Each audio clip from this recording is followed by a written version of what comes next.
नमस्कार बंधु माने आज रेसिपी हूँ फूलकोबी आलू भजा। थरे ये रेसिपी ट्राए करते यहाँ आपण गरम भात कि पखाल जहाँ सहित भी खाइबे ना बहुत टेस्टी लगे। जदि मो चैनल नुआ अच्छा ताहले चैनल को सब्सक्राइब निहाती करंतु पाखरे थिबा बेल आइकन को भी दबाई दियंतु जहाँद्वारा मोर सबू नोटिफिकेशन आपण पाखे पहुँची पारिबो। Welcome to my channel Rosei with Sarita. तो फूलकोबी भजा बनवा एठी मु फूलकोबी नहीं फूलकोबी को भलसे धोईकी मीडियम साइज काटी नहीं एठी दुईटी आलू भी नहीं ताहाकू भी भलसे धोईकी काटी नहीं। गोटे पैन रे 4 चम्मच तेल देबा। तेल गरम हेले सेथिरे फूलकोबी आलू को पकई देबा। सेथिरे आधा चम्मच लूण ऐड करिबा। भलसे याकू मिक्स करि नेबा। कभर करिकी याकू 2 ରୁ 3 मिनट गैस को मीडियम रखिकी भाजी नेबा।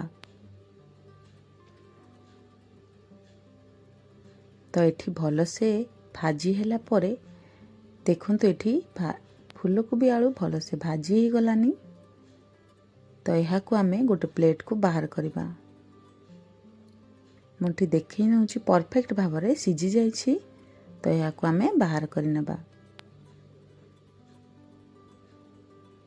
सेई पैन रे ही आमे 2 चम्मच सोरिष तेल ऐड करिबा।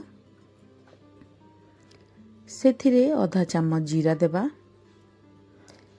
आधा चम्मच हेंगु। 2टी मीडियम साइज रो पियाज को मु छोटो छोटो करी काटी नेइतिली। 2टी कंचा लंका सेथिरे पकेई देबा। हल्का ब्राउन हैला पर्यंत याकू आमे फ्राई करिबा। तो एठी पियाज भलसे भाजी आसिलानी। सेथिरे आधा चम्मच अदा रसुण रो पेस्ट ऐड करिबा। एहाकू भी गोटे मिनट भाजी नेबा। 2टी मीडियम साइज रो टमाटो को मु पूरा छोटो छोटो करी काटी नेइतिली सेथिरे पकेई देबा। आपण चाहिले ग्राइंड करी भी ऐड करि परिबे। तो सेथिरे मसला ऐड करिबा। मठी आधा चम्मच हळद गुंड नेइछि। गोटे चम्मच लंका गुंड, गोटे चम्मच धनिया गुंड, आधा चम्मच जीरा गुंड। मसला को पूरा कषि नेबा।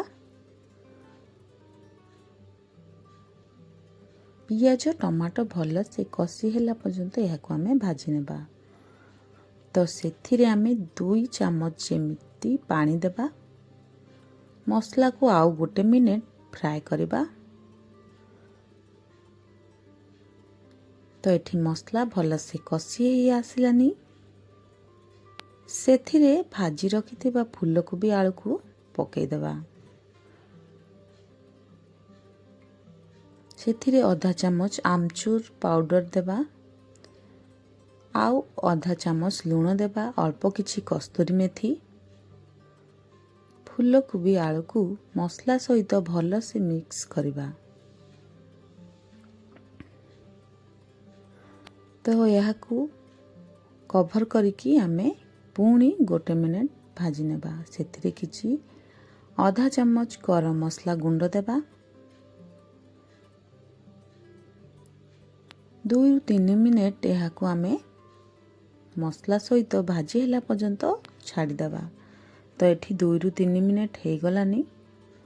मसला भल से पूरा मिसी आसिलानी।